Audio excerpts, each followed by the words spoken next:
এত ঝাল।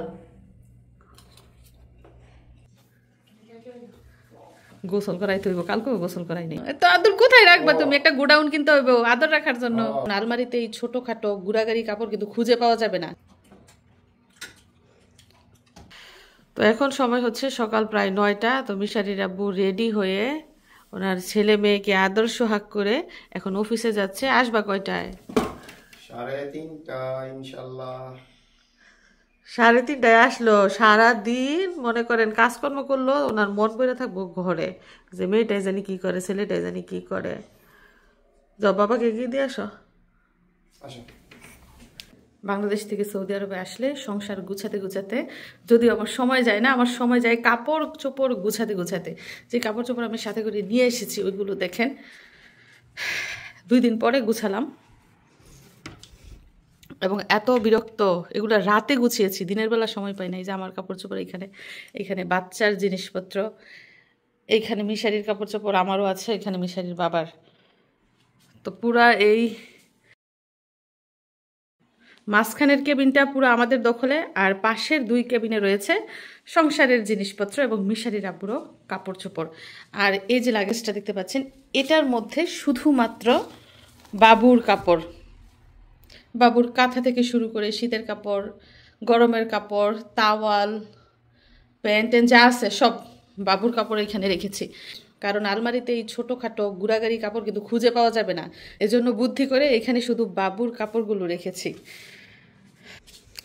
আর এই পাশটায় মিসারি বোনকে নিয়ে বসে আছে, কারণ তাকে কোলে নেওয়ার মানুষ নেই এখন। আর এই যে বাবুর ডাইপার সব এই বস্তার মধ্যে, মানে এই ব্যাগের মধ্যে সব।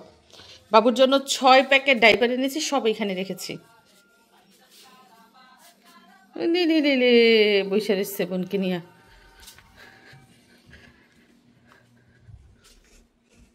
এই যে আমার চিরুনি আনা হয়ে গেছে, কালকে চিরুনির খোঁটা দেওয়ার পর দৌড়ে গিয়ে চিরুনি নিয়ে আসছে। আর এই যে চুড়ি এখনো পর্যন্ত রাখি নাই, এইখানেই আছে।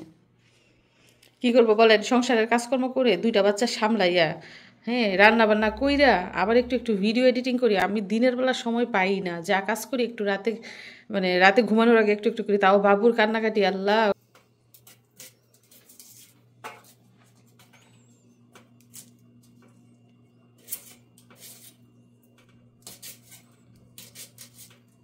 তো বাংলাদেশের মতো এখানেও কিন্তু আমরা আদা রসুন একসাথে ব্লেন্ডার করে নিই, একবারে 15 দিন যায়, কখনো আবার 1 মাসও যায়।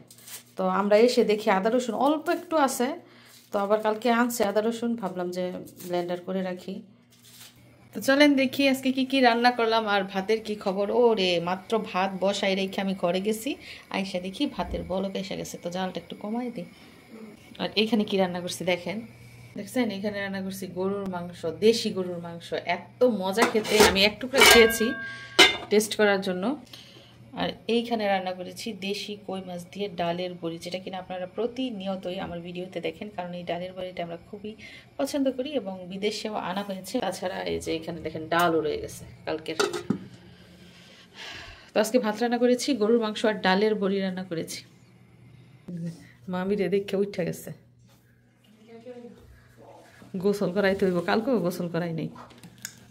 মামি শুধু কিছুক্ষণ পর পর চুপি দিতেছে, উঠছে নি ঘুম থেকে, উঠছে নি। আর এখন এলা সত্যিই উঠে গেছে। হুম।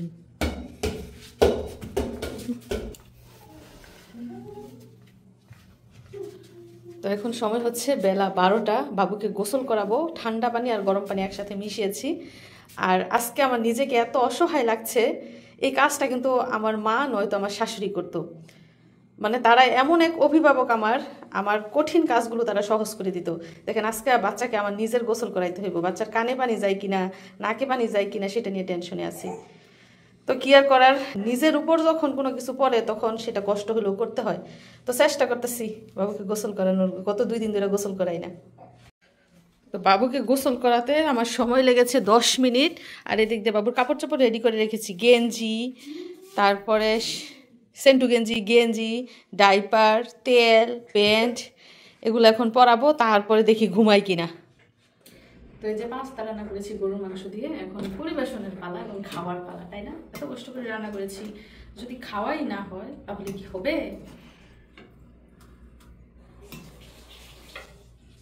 আস্ত ডিম দিয়েছি। সবাই পাস্তা পছন্দ করে, আমাদের ফ্যামিলির সবাই।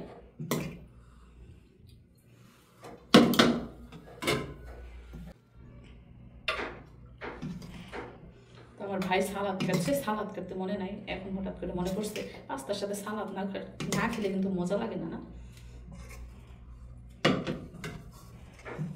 কেমন যেন দলা বেঁধে যায় না?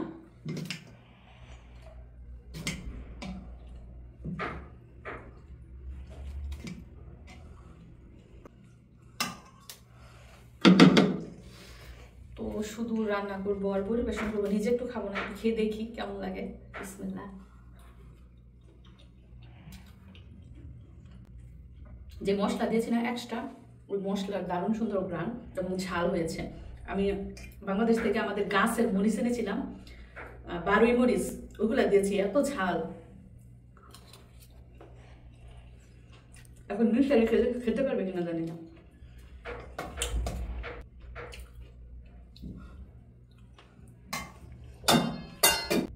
যাই হোক, এমনিতে ঝাল, আবারও রয়েছে নাগামরিচ, যে খায় খাবে। আর আপনাদেরকে আরেকটা জিনিস দেখাই, সেটা হচ্ছে দেখেন বড়ি। কিছুক্ষণ পর পরে বড়ি খেতেছি, মানে এত মিষ্টি। টেবিলের উপর রেখে দিচ্ছি, এদিক দিয়ে যায়, একটা করে বড়ি মুখে দিই, সারাদিন এভাবেই খেতেছি। আর বাংলাদেশ থেকে আসার সময় আমি এতগুলো শুকনা বড়ি আনছি না, বুঝতে পারলাম জিনিস বেশি হয়ে গেছে 10 কেজি, ওইটা আবার পরে বাড়িতে ফেরত পাঠাইছি, নয়তো বড়ির আচার বানাইতে পারতাম। যাই হোক,